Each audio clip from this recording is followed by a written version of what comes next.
ये दुनिया वैसी नहीं दिखती है जैसी कि है। ये दुनिया वैसी दिखती है जैसे कि तुम खुद हो। जिसकी नज़र जैसी है ये दुनिया उसके लिए वैसी है। अगर तुम अपनी दुनिया को बदलना चाहते हो तो सिर्फ एक ही तरीका है, अपनी नज़र को बदलो। एक बार की बात है, एक बहुत बड़ा नेता साधु के एक आश्रम में गया क्योंकि वह बहुत सुना था उस साधु के बारे में। उसके मन में आया भाई कि मैं एक बार जाके देखता हूँ कि लोग उनकी तारीफ क्यों करते हैं इतनी। जब वो उस आश्रम में गया तो वहाँ पे एक छोटा सा कमरा था जहाँ पे एक कालीन बिछा हुआ था। वहाँ पे कुछ लोग बैठे हुए थे नीचे, साधु जी सामने बैठे हुए थे। कुछ सवाल जवाब चल रहा था। जैसे ही वो अंदर गया, वो अकेला नहीं था, उसके साथ 4 बॉडीगार्ड था। और उसको ये आदत थी, जहाँ पर वो जाता था लोग अपनी जगह से खड़े हो जाते थे, की तरफ देखते थे, हाथ जोड़ते थे, अपना सर झुकाते थे। लेकिन यहाँ पे ऐसा कुछ भी नहीं हुआ। साधु ने उसके तरफ देखा तक नहीं, क्योंकि वो साधु किसी के सवाल का जवाब दे रहा था। कि नेता को इस बात पर गुस्सा आ गया। नेता को लगा ये तो मेरी घोर बेइज्जती है। उस नेता ने साधु की बात को बीच में काटते हुए बोला, थोड़े गुस्से से कहा, मैं आपसे कुछ कहना चाहता हूँ। साधु ने उसके तरफ देखा और बोले, आप थोड़ी देर रुकिए, मैं इनके सवालों का जवाब दे देता हूँ, उसके बाद मैं आपसे बात करूंगा, तब तक आप चाहे तो बैठ सकते हैं। साधु की इतने कहने की देर थी, नेता का चेहरा गुस्से से एकदम लाल बाल हो गया। फिर उसने अपना सारा गुस्सा उस साधु के ऊपर निकाल दिया। अभी तक वो नेता बड़ा तमीज से बात कर रहा था, बड़े अच्छे से बात कर रहा था। वो अब तू तड़ाके पे आ गया था। नेता ने उस साधु को कहा, तुझे पता भी है कि मैं कौन हूँ और तू किससे बात कर रहा है? साधु ने उसकी तरफ देखा, इससे मुझे कोई फर्क नहीं पड़ता कि आप कौन है, लेकिन आप जो कोई भी है, कि आप चाहते हैं कि आपका सवाल का जवाब मैं दूं, आपसे बात करूं, तो आपको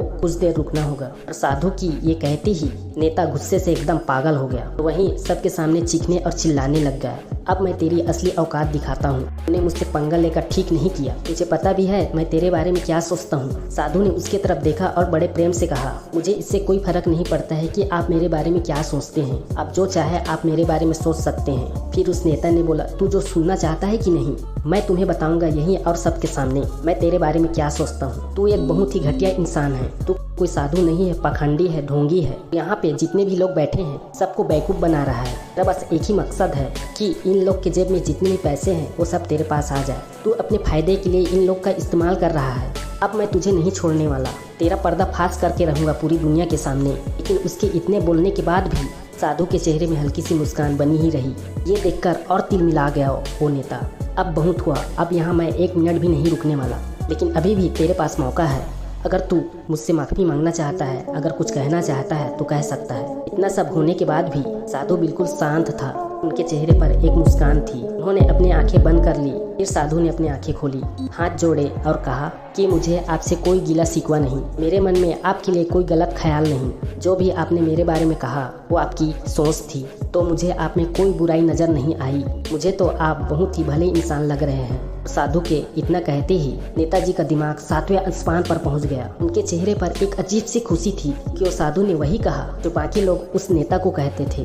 वह खुशी खुशी आश्रम से अपने घर की तरफ चले गया और जाकर अपने पिताजी के सामने बैठ गया। उसके पिताजी की आंखें बंद थे और वो ध्यान में थे। पूरी जिंदगी उसके पिता ने लोगों की सेवा की और उसके बदले में कुछ भी एक्सपेक्ट नहीं किया। जब थोड़ी देर बाद उसने आंखें खोली और देखा कि उसके बेटा सामने बैठा है, उसके बेटे के चेहरे में एक अजीब सी खुशी थी जो आज से पहले उसने कभी नहीं देखा था। फिर उसके बेटे ने एक एक करके सब कुछ बताया। वह कहा किस तरह से वह आश्रम में गया, साधु से मिला, क्या कहा उसने, क्या कहा मैंने, क्या कहा, सब चीज़ अपने पिता को बताया उसने। जब उसके पिताजी ने पूरी बात सुनी तो थोड़ा सा मुस्कुराया और अपने बेटे को देखकर बोले, उन्होंने तुम्हारी तारीफ नहीं की है, क्योंकि उन्होंने वो नहीं कहा जो तुम हो, उन्होंने वो कहा जो खुद है। तुमने जो भी कुछ उसको कहा वो नहीं कहा वो है, बल्कि तुमने वो कहा जो तुम खुद हो। यही बात वेदों में भी कही गई है, यथा दृष्टि। ये दुनिया तुम्हें वैसी नहीं दिखती जैसे कि दुनिया है, दुनिया तुम्हें वैसी दिखती है जैसे कि तुम खुद हो। इसकी नज़र जैसी है इसके लिए दुनिया वैसी है। अगर तुम अपनी दुनिया को बदलना चाहते हो तो उसका सिर्फ एक तरीका है, अपनी नज़र को बदलो।